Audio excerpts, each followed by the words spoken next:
Hello बच्चों, आज के वीडियो में हम electric potential due to electric dipole को डिस्कस करने वाले हैं। मतलब विद्युत द्विध्रुव के कारण विद्युत विभव, किसी बिंदु P पर विद्युत विभव को हमें कैलकुलेट करना है तो किस तरीके से कैलकुलेट किया जाएगा, इसका डेरिवेशन अपन देखने वाले हैं। इसी के साथ में बहुत सारे न्यूमेरिकल आज हम डिस्कस करने वाले हैं। कुछ न्यूमेरिकल मैं आपको भी दूंगा, प्लीज उन न्यूमेरिकल्स को तसल्ली से सॉल्व कर लीजिएगा, ये आपके लिए बेनिफिशियल होगा। वीडियो अगर देख रहे हैं तो लाइक और शेयर जरूर कीजिएगा। चलिए तो टॉपिक चालू करते हैं। Electric potential due to electric dipole, किसी विद्युत द्विध्रुव के कारण विद्युत विभव या किसी बिंदु P R थीटा पर विद्युत विभव। देखो, मान लो कि हमारे पास में एक इलेक्ट्रिक डाइपोल है जिसका नेगेटिव चार्ज यहां पर है और पॉजिटिव चार्ज यहां पर है, प्लस क्यू चार्ज इस तरफ ले लिया, ठीक है। और इस वाले बिंदु को A लिख लेते हैं, इस वाले बिंदु को क्या लिख लिया बच्चों, B लिख लिया। इसका जो सेंटर पॉइंट है जिसे आप O लिख सकते हैं, इस सेंटर पॉइंट से ऑलमोस्ट R डिस्टेंस पर या R ही डिस्टेंस पर एक पॉइंट है बच्चों P। इस P पॉइंट के ऊपर हमें क्या देखना है, विद्युत विभव देखना है, इलेक्ट्रिक पोटेंशियल देखना है।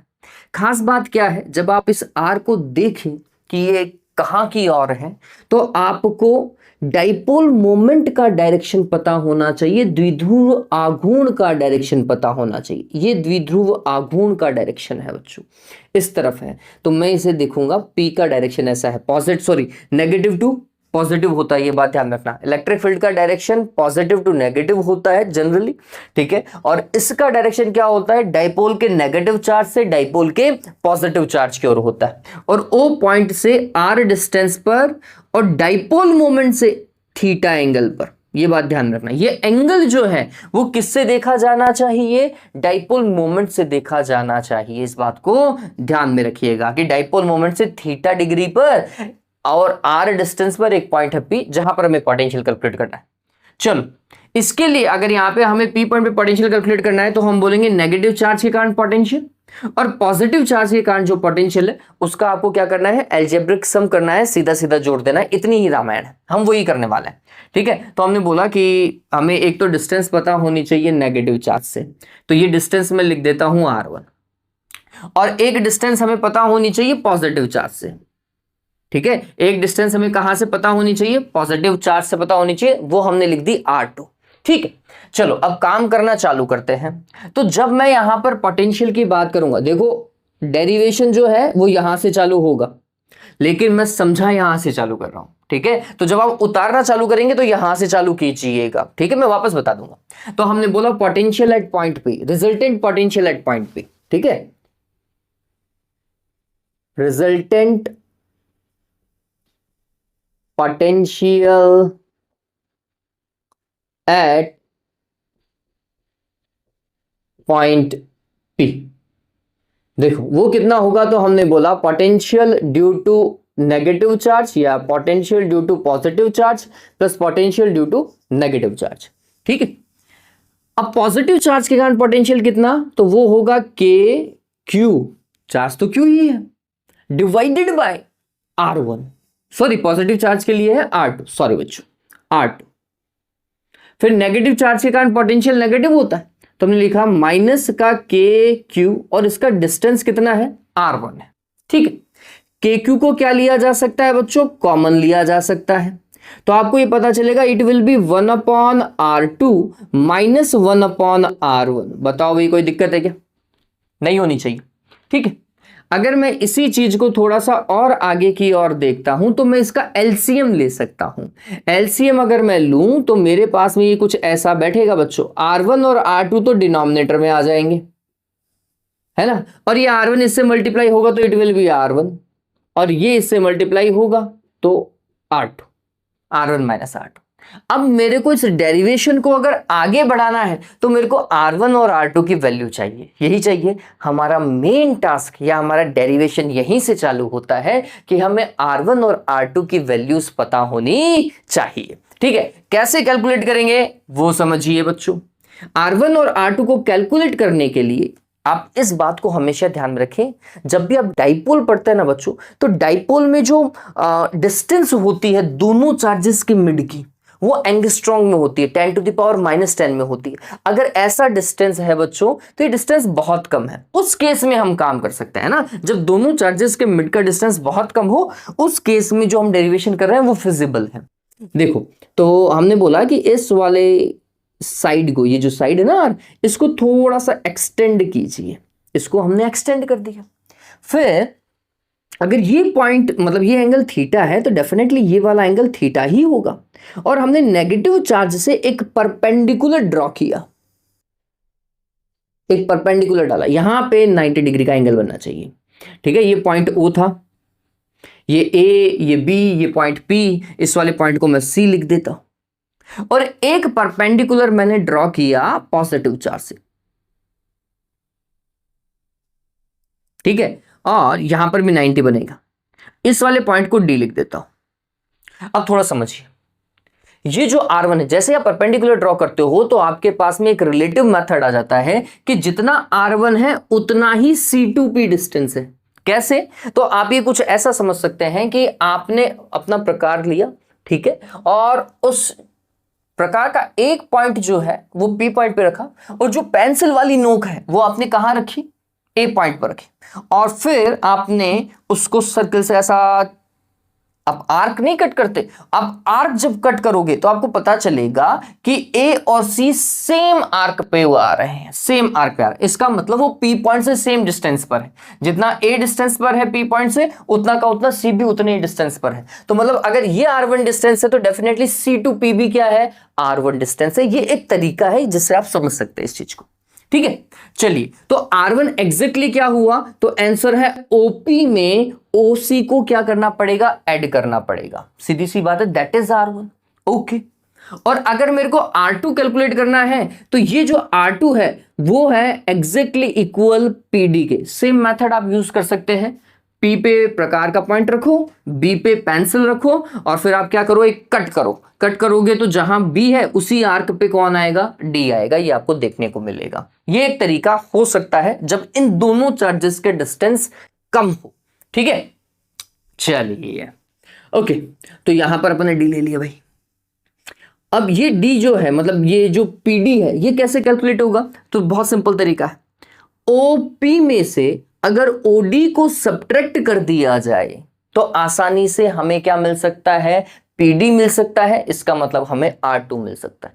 तो मेरे को ये पूरा डेरिवेशन करने के लिए दो चीजें चाहिए, OC चाहिए, OD चाहिए, और जैसे ये दोनों आएगी तो मेरा R1 और R2 इजीली कैलकुलेट हो जाएगा। यही एक तरीका है। तो चलिए, सबसे पहले अपन इन दोनों ट्राइंगल को देख लेते हैं। आप अगर ये दोनों ट्राइंगल देखेंगे तो यहां थीटा है, यहां थीटा है, यहां 90 है, यहां 90 है। ठीक है, फिर जितना डिस्टेंस ये है उतना डिस्टेंस ये है। बच्चों, कॉन्ग्रुएंट ट्राइंगल है। कॉन्ग्रुएंट ट्राइंगल है तो जितना डिस्टेंस ये होगा OC होगा उतना ही OD आएगा। हम इसे प्रूव भी कर सकते हैं, कोई बड़ी बात नहीं है। तो हमने चालू किया डेरिवेशन। मैं डेरिवेशन यहां से चालू कर रहा हूं। अब डेरिवेशन एग्जैक्टली यहीं से चालू है बच्चों, ये बात ध्यान में रखिएगा। तो स्टार्टिंग यहीं से है भैया, मैं लिख देता हूं, स्टार्ट पॉइंट यहीं से ही है। क्या भाई? In triangle OAC, in triangle OAC, भैया क्या है भैया इस ट्राइंगल के अंदर? OAC क्या है? तो हमने बोला अगर मेरे को ये देखना है तो थीटा के सामने तो होता है परपेंडिकुलर, 90 के सामने होता है हाइपोटेनस, तो रिमेनिंग साइड बेस होती है, और बेस को कैलकुलेट करने के लिए कॉस थीटा चाहिए होता है। तो हमने बोला cos theta is equals to base divided by hypotenuse, base that is OC divided by hypotenuse that is OA। ठीक है, और OA कितना होगा? दोनों चार्जेस प्लस Q और माइनस Q के मिड में 2A डिस्टेंस है, तो हाफ डिस्टेंस A होगा। ये बात ध्यान में रखना, ये डिस्टेंस A है ना, तो OA की जगह मैं A लिख सकता हूं। तो हमने लिखा OC is equals to OA cos theta and that is exactly equals to A cos theta. बताओ भाई, OC कैलकुलेट हुआ नहीं हुआ? हो गया? हुआ। तो यहां से स्टार्ट कर रहे हैं। अब नेक्स्ट वाले पार्ट पे आ रहा हूं। अब मैं ये का ये चीज देख रहा हूं बच्चों इस ट्राइंगल में। कौन से ट्राइंगल में? ट्राइंगल OBD में। In triangle OBD same method है, कॉस थीटा ही लगाओगे क्योंकि ये वाली साइड जो है वो बेस ही है। तो cos theta is equals to क्या हो जाएगा, base that is O D divided by perpendicular sorry hypotenuse that is O B. ठीक है, तो हमने लिखा O D divided by O B, और ओ बी डिस्टेंस है बच्चों, ये बात ध्यान में रखना। आप पता चले मोमेंटम लगा दो, डाइपोल मोमेंट लगा दो, सॉरी मोमेंटम नहीं। तो O D is equals to O B cos theta. O B क्या है, ए है, that is A cos theta. मैंने आपको बोला था ना सेम आएगी, मैंने आपको बोला था ना सेम आएगी। चलिए, अगर OC और OD कैलकुलेट हो गया तो हमारा R1 और R2 इजीली कैलकुलेट हो जाएगा। सो फ्रॉम डायग्राम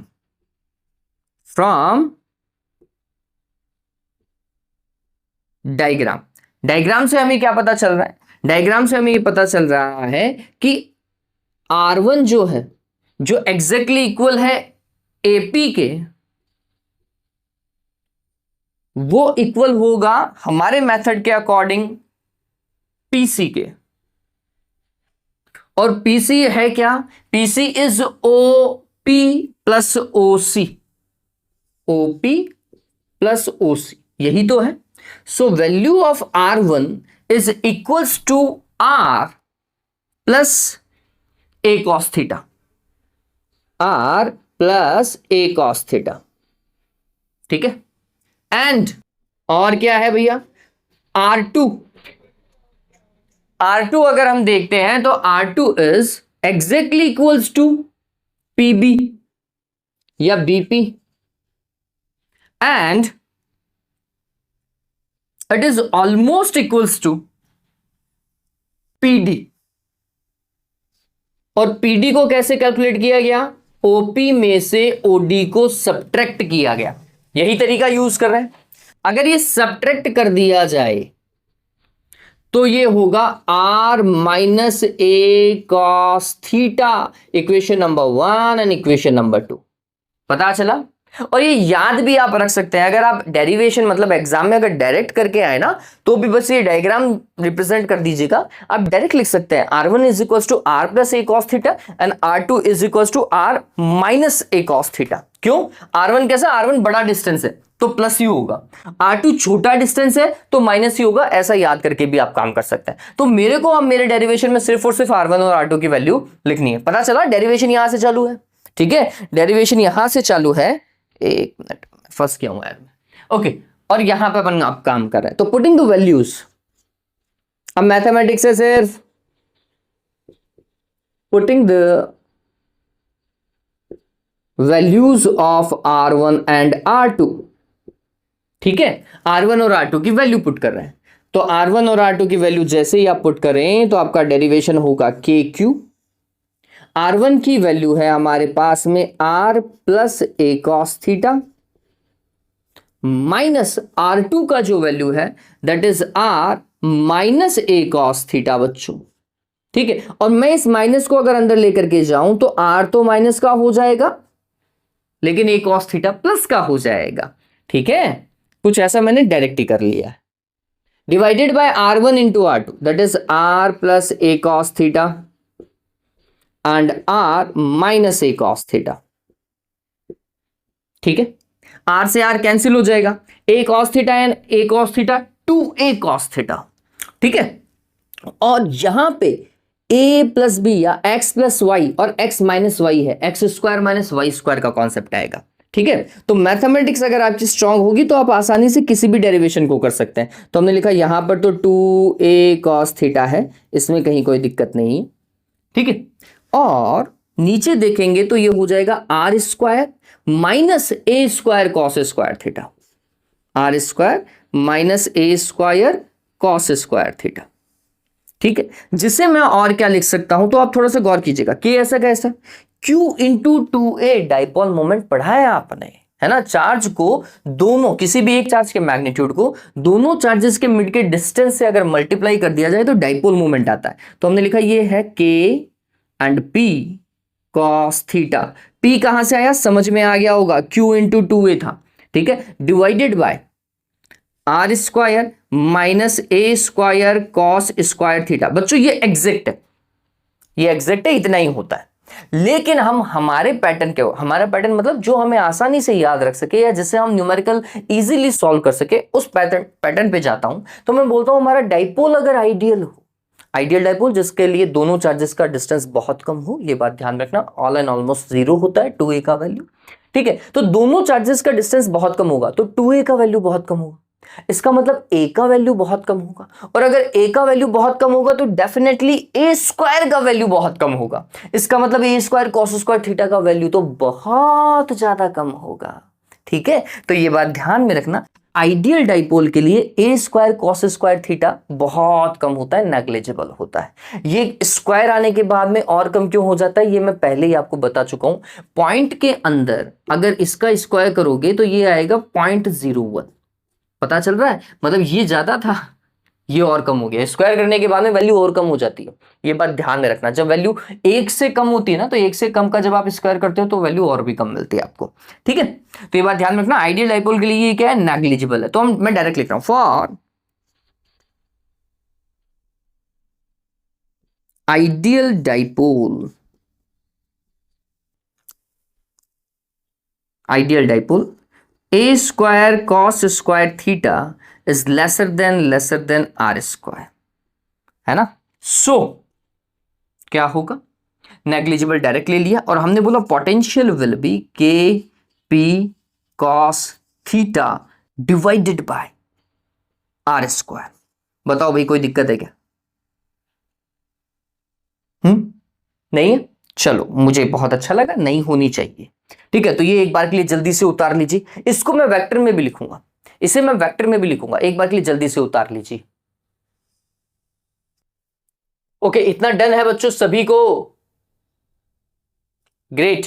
चलिए अब देखो, अगर हमें, अब ये वेक्टर में क्यों करवा रहा हूं, पहला तो हमारी बुक में है इसलिए हमें करना ही पड़ेगा, दूसरा बकायदा सीबीएसई एग्जाम के अंदर पूछा गया है कि इस डेरिवेशन को इस वेक्टर तक लेकर के आना है, आपको वेक्टर तक क्या करना है, इसको प्रूव करना है, ठीक है। तो वेक्टर में कर सकते हैं, कहीं कोई दिक्कत नहीं। वैसे पोटेंशियल जो होती है वो क्या होती है बच्चों, एक स्केलर क्वांटिटी है, इसका रिप्रेजेंटेशन जब हम वेक्टर में देंगे तो हमें पता होना चाहिए फाइनल जो है वो स्केलर ही आना चाहिए।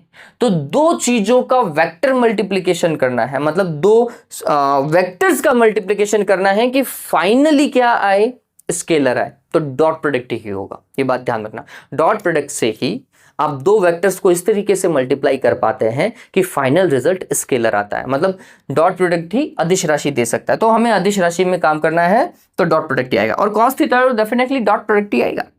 चलिए इसको मैं कैसे काम करूंगा, तो हम लिख सकते हैं v इज इक्वल टू, आगे देखिएगा, k p ऐसा का ऐसा, कॉस थीटा ऐसा का ऐसा, डिवाइडेड बाय, इसको मैं मिटा दूंगा, अब बस आप समझिए, अगर मैं इसे r बाई आर से मल्टीप्लाई कर दूं, r बाई आर से मल्टीप्लाई कर दूं तो क्या होगा, तो ये हो जाएगा के p r cos theta divided bye, नीचे आर स्क्वायर इंटू आर ही चला रहा हूं, P r cos theta, P r cos theta लिखा जा सकता है P vector dot r vector, लिखा जा सकता है, नहीं लिखा जा सकता, तो हम इस चीज को लिख सकते हैं k p vector dot r vector divided by are square into r. बताओ लिख सकते हैं, नहीं लिख सकते? And vector divided by its magnitude unit vector होता है ना। सदिश में सदिश का परिमाण का भाग लगा दोगे तो आपको क्या मिलेगा, एकांक सदिश मिलेगा।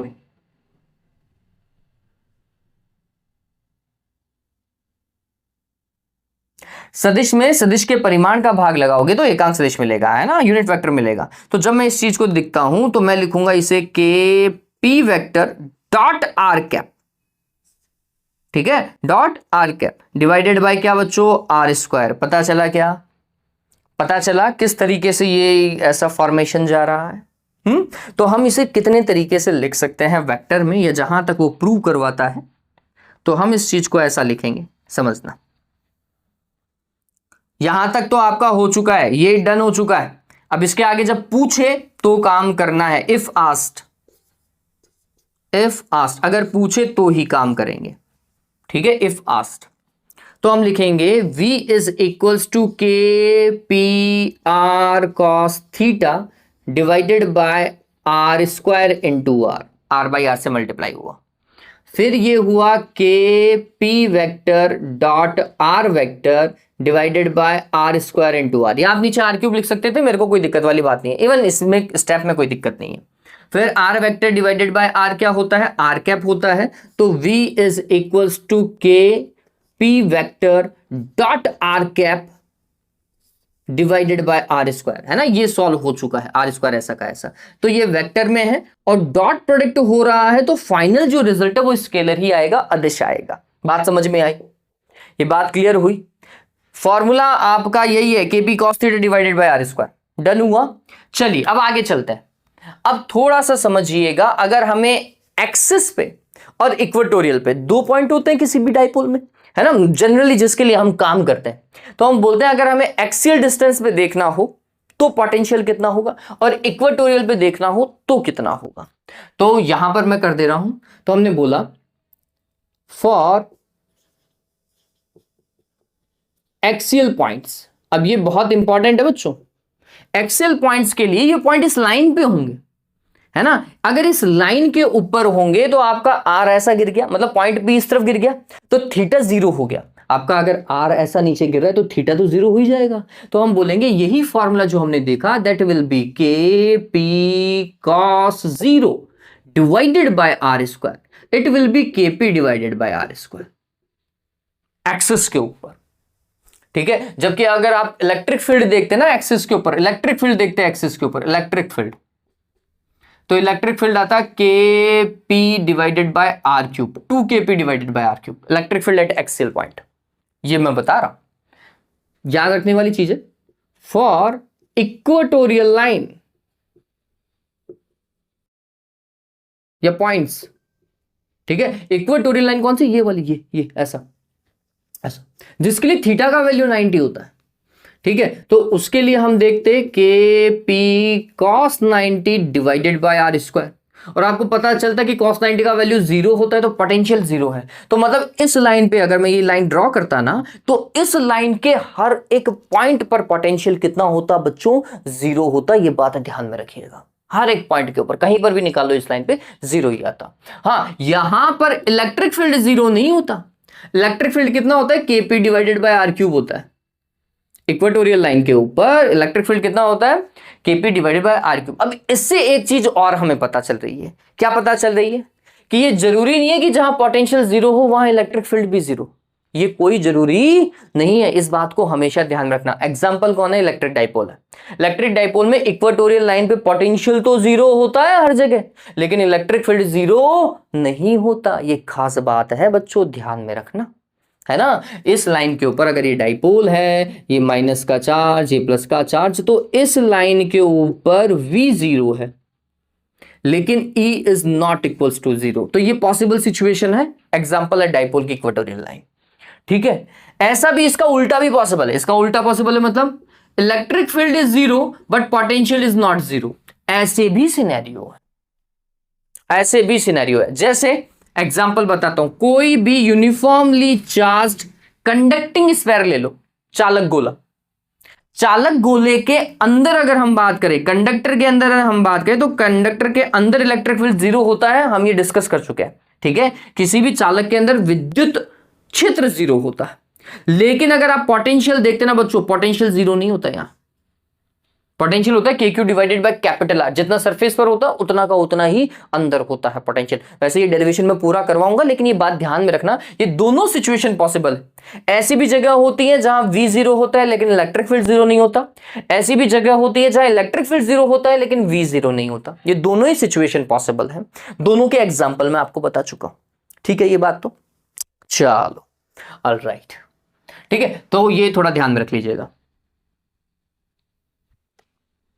और उतार लो, इसका स्क्रीनशॉट लो, इसके बाद में न्यूमेरिकल करना चालू करते हैं। स्क्रीनशॉट लिया, जल्दी से अच्छा सा एक स्क्रीनशॉट ले लीजिए। मैं हट जाता हूं ताकि आप अच्छे से स्क्रीनशॉट ले पाए। Okay, done. Let's move toward the numerical. A particle A has charge plus Q and particle B has charge 4Q. With each of them having the same mass, दोनों का मास सेम है लेकिन एक का charge Q है और एक का 4Q है। When allowed to fall from rest through the same electric potential difference the ratio of their speeds VA divided by VB will become, क्या होगी? तो थोड़ा सा समझिएगा बच्चों, अगर दो पार्टिकल हैं आपके पास में जिनका मास m है और दोनों को सेम हाइट से, मतलब सेम पोटेंशियल डिफरेंस से मान लीजिए कि नीचे गिराया गया है, तो ये बात ध्यान में रखना, रेस्ट से गिराया था तो मतलब दोनों की इनिशियल स्पीड क्या थी?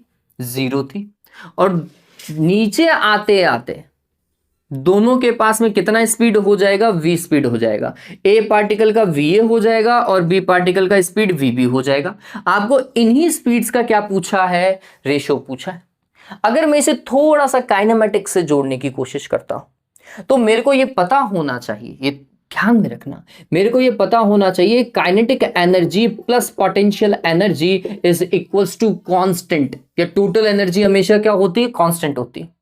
So the change in kinetic energy plus the change in potential energy should be 0, क्योंकि कांस्टेंट का जो चेंज होता है वो 0 होता है। ठीक है, तो ये कॉन्सेप्ट है काइनेटिक एनर्जी का, एनर्जी कंजर्वेशन लॉ, तो आप इसी को ही बोलते हो ना, टोटल एनर्जी यही होती है भैया, एनर्जी कंजर्व्ड रहती है। ठीक है, अब ये चीज अगर मैं समझता हूं तो मेरे को ये पता होना चाहिए कि अगर काइनेटिक एनर्जी इंक्रीज होगी तो पोटेंशियल एनर्जी डिक्रीज होगी। ये एक बेसिक सा कॉन्सेप्ट है। ठीक है, लेकिन मैग्नीट्यूड में तो दोनों सेम है, अगर एक इंक्रीज हो रहा है तो एक डिक्रीज हो रहा है, लेकिन दोनों का मैग्नीट्यूड सेम है। मतलब अगर ये प्लस का 2 जूल है तो ये शायद माइनस का 2 जूल है, तभी जाकर के तो 0 आ रहा था। इसका मतलब दोनों का मैग्नीट्यूड क्या है? सेम है। तो मैं यहां पर जब मैं कॉन्सेप्ट लगाऊं तो मैं ये बोल सकता हूं इन मैग्नीट्यूड, इन क्वेश्चन को सॉल्व करते टाइम मैं ये बोलूंगा the magnitude of change in kinetic energy is equals to the magnitude of change in potential energy. ठीक है, चेंज इन काइनेटिक एनर्जी क्या होगा भैया? चेंज इन काइनेटिक एनर्जी होगा half mv square minus half mu square, that is change in kinetic energy. यू तो भाई साहब 0 है दोनों का, तो इसका मतलब दोनों के लिए चेंज इन काइनेटिक एनर्जी होगा हाफ mv स्क्वायर, यही होगा। चेंज इन पोटेंशियल एनर्जी देखिए, चेंज इन पोटेंशियल एनर्जी तो यहां पर जब वो सरफेस के पास में टच करता है तो डेफिनेटली पोटेंशियल एनर्जी बहुत कम हो जाती है, ऑल एंड ऑलमोस्ट 0 मानिए। ठीक है, लेकिन जब ऊपर होगा तब उसके पास में कुछ ना कुछ पोटेंशियल एनर्जी होगी। ठीक है, तो यहां पे 0 है, यहां पे कुछ ना कुछ है, तो यहां की पोटेंशियल एनर्जी तो काम आएगी। वो कितनी होगी? QV, potential energy is equals to work done. हम नॉर्मली बोलते हैं W is equals to QV, पढ़ा है नहीं पढ़ा है? या फिर आप लिख सकते हैं W that is equals to Q del V, ऐसा ही लिखूं भाई, और क्या लिखूं? अरे यही होता है, इसमें कोई दिक्कत थोड़ी है। ठीक है, और यही पोटेंशियल एनर्जी है। Work done is equals to potential energy, आप सभी को पता है, work done is equals to potential energy और चेंज इन पोटेंशियल एनर्जी। ठीक है, del U is equals to, मैंने आपको बताया था। तो एग्जैक्ट फॉर्मूला जो है वो ये है भैया, ये फॉर्मूला है। ठीक है, चलो, तो पता चला जिस फॉर्मूले को अपन यूज करेंगे। तो मेरे को तो रेशियो ऑफ वेलोसिटीज निकालना है, तो रेशियो ऑफ वेलोसिटीज क्या हो जाएगा? तो v square is equals to 2 multiply करो 2q डेल v। अरे यही है, डेल और कैपिटल V है भैया, पोटेंशियल डिफरेंस है ये, है ना, डिवाइडेड बाय m, और मेरे को तो V चाहिए, तो इसका मतलब रूट आएगा। क्वेश्चन को अगर आप अच्छे से पढ़ रहे हैं तो वो बोल रहा है कि दोनों का मास सेम है, तो भैया इस फैक्टर पे तो डिपेंड करेगा नहीं। दोनों सेम पोटेंशियल डिफरेंस से गिर रहे हैं तो ये भी सेम है। 2 अपने आप पे दोनों के लिए कांस्टेंट होगा, इसका मतलब velocity is dependent to charge, सिर्फ और सिर्फ चार्ज के ऊपर डिपेंड करेगी इस केस में। ठीक है, अगर ऐसा है बच्चों तो हम बोलेंगे velocity of A divided by velocity of B is equals to Q divided by QA divided by QB, और उसका क्या? रूट में चलेगा, रूट में चलेगा। ठीक है, रूट में चल रहा है ना। आप बोलोगे सर प्रोपोर्शनल क्यों नहीं लगाया? भैया आप कुछ ऐसा देखोगे ना, V is equals to constant into root Q, तो इसका भी कांस्टेंट लगेगा, इसका भी कांस्टेंट लगेगा, तो K से K तो कैंसिल हो जाएगा। ठीक है, बात समझ में आई क्या? तो इसलिए जब भी आप प्रोपोर्शनल को रेशो में डालते हो तो वो इक्वलिटी में कन्वर्ट हो जाता है, ये बात ध्यान में रखना। ठीक है, चलो क्या होगा? चार्ज ऑफ QA का चार्ज कितना था? फर्स्ट का चार्ज सिर्फ और सिर्फ स्मॉल q था, और सेकंड वाले का चार्ज कितना था? 4q था। Q से Q क्या हो जाएगा? कैंसिल, इट विल बी 1/4 का रूट, दैट विल बी 1/2। पता चला क्या? जिसका चार्ज ज्यादा होगा उसकी वेलोसिटी भी क्या होगी, ज्यादा होगी। जिसका चार्ज कम होगा उसकी वेलोसिटी कम होगी। देखो इसमें कौन सा है 1:2, कौन सा है 1:2, बी ऑप्शन। पता चला, एक अच्छा क्वेश्चन है बच्चों, वाकई में बहुत अच्छा क्वेश्चन है ये। नेक्स्ट देखिए आपको जो दिखाई दे रहा है, नेक्स्ट क्वेश्चन देखिए। तो कुल मिलाकर के ध्यान में रखिएगा, काइनेटिक एनर्जी और change in kinetic energy is equal to change in potential energy का कॉन्सेप्ट लगा सकते हैं हम, ठीक है, इन मैग्नीट्यूड ओनली, मैग्नीट्यूड में काम करेंगे तब, है ना। नेक्स्ट क्वेश्चन जो आपको दिखाई देगा, क्वेश्चन नंबर 5 लिखा हुआ आ रहा है आपके पास में। How much kinetic energy will be gained, मतलब चेंज इन काइनेटिक एनर्जी, है ना, by an alpha particle in going from a point of 70 volt to the another point of 50 volt. अरे यही है। चलो, change in kinetic energy is equal to change in potential energy. इसमें कोई दिक्कत है क्या भाई, इसमें कोई दिक्कत है क्या, नहीं होनी चाहिए। अभी थोड़ी देर पहले अपन ने डिस्कस किया। तो काइनेटिक एनर्जी का change is equal to change in potential energy, change in potential energy that is Q del V, ठीक है। क्यू डेल वी क्या होगा, क्यू V2 माइनस V1 या V1 माइनस V2, हम मैग्नीट्यूड में ही काम कर रहे हैं, इस बात को ध्यान में रखना। And kinetic energy can not be negative, kinetic energy कभी भी नेगेटिव नहीं होती, इस बात को ध्यान में रखिएगा, ठीक है। चलो, तो Q देखो, Q कितना दे रखा है, अल्फा पार्टिकल। अल्फा पार्टिकल का चार्ज कितना होता है इसके अंदर, ओके हाँ, चार्ज देखो, जब भी आप अल्फा पार्टिकल बोलते हैं तो हम बोलते हैं न्यूक्लियस ऑफ हीलियम है, न्यूक्लियस ऑफ हीलियम मतलब 2 प्रोटॉन है, इसका मतलब है 2 इलेक्ट्रॉन है। V2 माइनस V1 या V1 minus V2, answer positive ही होना चाहिए। तो higher potential minus lower potential पे आओ। हायर पोटेंशियल 70 था, माइनस 50 किया, कितना आएगा 2E multiplied with 20 that will B 40E, और काइनेटिक एनर्जी है तो जूल लगा दो, ठीक है। E का वैल्यू कितना लिखोगे 1.6 into 10 to the power minus 19 coulomb, coulomb into volt. ये वैसे इलेक्ट्रॉन वोल्ट में आएगा, सॉरी ये इलेक्ट्रॉन वोल्ट के अंदर है, इसको कन्वर्ट कीजिएगा, मैंने गलती से लगा दिया, ठीक है। 40 इलेक्ट्रॉन वोल्ट, ए ऑप्शन ही इसका बिल्कुल क्या है, सही है। नेक्स्ट देखो 6th लिखा हुआ आ रहा होगा आपकी कॉपी में, आपके सॉरी बोर्ड पर। नेक्स्ट देखिए, हाँ भाई, नेक्स्ट क्या है, 10 electrons are equally spaced and fixed around a circle of radius R. अरे वाह, relative to v is equal to 0 at infinite, infinite पे v 0 है, ठीक है। The electrostatic potential v and electric field E at the centre. आपको देखो क्या बोल रहा है, एक सर्किल है और इस सर्किल के ऊपर 10 इलेक्ट्रॉन्स को यूनिफॉर्मली प्लेस्ड कर दिया है। यूनिफॉर्मली प्लेस्ड करने के लिए अपोजिट में होंगे इलेक्ट्रॉन्स।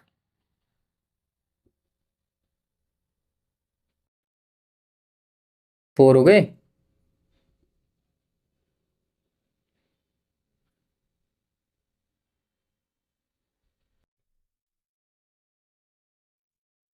कुछ इस तरीके से, है ना। अब ये सारे इलेक्ट्रॉन्स ही हैं, अगर ये सारे इलेक्ट्रॉन्स हैं तो नेगेटिव चार्ज, सीधी सी बात है। यहां का ये डिस्टेंस r ही है, तो क्या यहां पर पोटेंशियल 0 होगा क्या, ये बताओ मेरे को, बताओ पोटेंशियल 0 होगा, आंसर है नहीं हो सकता।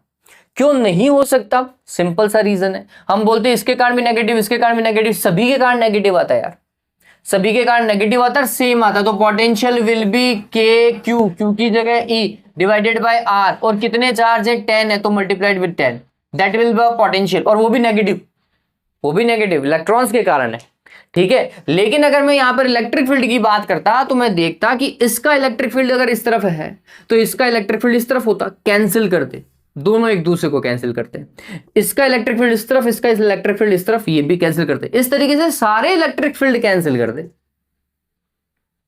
ठीक है।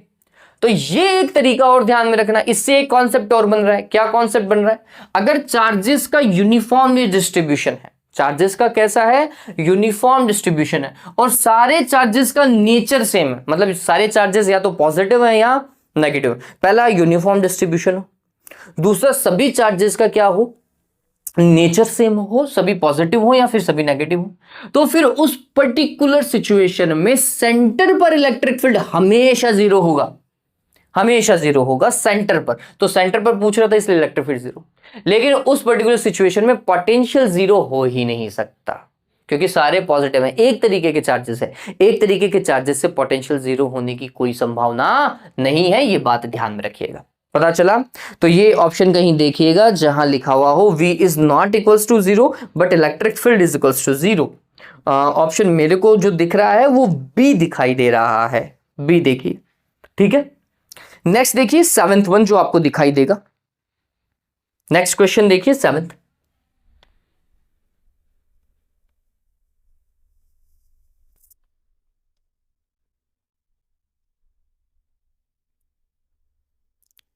देखो सेवेंथ में क्या बोल रहा है, आपको इलेक्ट्रिक फील्ड दिया हुआ है और डिस्प्लेसमेंट दिया हुआ है। वो आर जो है ना एग्जैक्टली शुरुआत देखो कहां से की है, डिस्प्लेसमेंट से की है। तो आर इज डिस्प्लेसमेंट बच्चों। आपको वर्क डन बोल रहा है उस चार्ज को ले जाने में, work done is equals to Q del V. अरे यही तो है, what is del V, E dot del R. और यहां पर तो दोनों ही फिक्स है, दोनों ही क्या है, फिक्स है ना, कांस्टेंट। देखो इलेक्ट्रिक फील्ड अगर आप तरीके से देखोगे तो electric field is a constant value, variable नहीं है इलेक्ट्रिक फील्ड, ठीक है। और आर तो जो दिया हुआ है वो दिया हुआ है। अगर इलेक्ट्रिक फील्ड कांस्टेंट है तो आप डायरेक्ट डॉट प्रोडक्ट से काम कर सकते हो, डायरेक्ट डॉट प्रोडक्ट से काम कर सकते हो। चार्ज की जगह मैं कैपिटल क्यू लिख देता हूं, उसने कैपिटल क्यू दिया है। इलेक्ट्रिक फील्ड का जो वैल्यू उसने दिया है that is E1 I cap plus E2 J cap plus E3 K cap, constant value है बच्चों। फिर डेल आर की value that is R, A I cap plus B J cap. ये सारे के सारे न्यूमेरिकल्स नीट के पर्पज से बहुत इंपॉर्टेंट है और आईआईटी मेंस के पर्पज से बहुत इंपॉर्टेंट है। तो ये क्यू ऐसा का ऐसा, डॉट प्रोडक्ट में आई कैप से मल्टीप्लाई होगा तो E1 इंटू ए E1, E2 इंटू बी, क्योंकि J इंटू जे हो सकता है तो B E2 B E2, K का कोई है नहीं तो जीरो। तो ये है आपके पास में वर्क डन बच्चों, Q multiplied with AE1 plus BE2। देखो ऐसा कोई ऑप्शन है क्या, ए ऑप्शन ही है ऐसा, ठीक है। ये हुआ। आगे देखिए क्वेश्चन नंबर 8 क्या बोल रहा है, as shown in figure plus Q and minus Q are placed at the vertices B and C। आपको दिखाई दे रहा होगा क्वेश्चन के अंदर, ठीक है। फिर क्या बोल रहा है, the potential at the vertex A. अब आप अगर देखोगे ए को, डायग्राम को अच्छे से देखो, ए कौन सी लाइन पर है, इक्वेटोरियल लाइन पे ऊपर है क्या, प्लस क्यू और माइनस क्यू डाइपोल बनाएगा। और ए जो है वो इक्वेटोरियल लाइन के ऊपर, इक्वेटोरियल लाइन के ऊपर है तो पोटेंशियल कितना कितना, जीरो, ठीक है। तो ऑप्शन पता चला जीरो, डायरेक्ट विदाउट कैलकुलेशन ये आसानी से क्या हो जाएगा, सॉल्व हो जाएगा। पता चला? हाँ, उम्मीद करता हूं ये क्वेश्चन आपको अच्छे से समझ में आया होगा। चलो आज के लिए बच्चों इतना ही। मैं कुछ क्वेश्चन आपको और दे रहा हूं, प्लीज उन्हें सॉल्व कर लीजिएगा। अगर ये क्वेश्चन आप सॉल्व कर पाए तो इसका मतलब है ये टॉपिक आपका पूरी तरीके से क्लियर है। कोई भी इशू हो आप मुझे व्हाट्सएप कर सकते हैं, अदरवाइज कमेंट कीजिए, ठीक है। प्लीज कमेंट कीजिए कहीं पर भी इशू आए, मैं आपको रिप्लाई करूंगा, बताऊंगा कि उसका सॉल्यूशन कैसे हो सकता है। चलो बच्चों आज के लिए इतना ही। Have a good day, take care.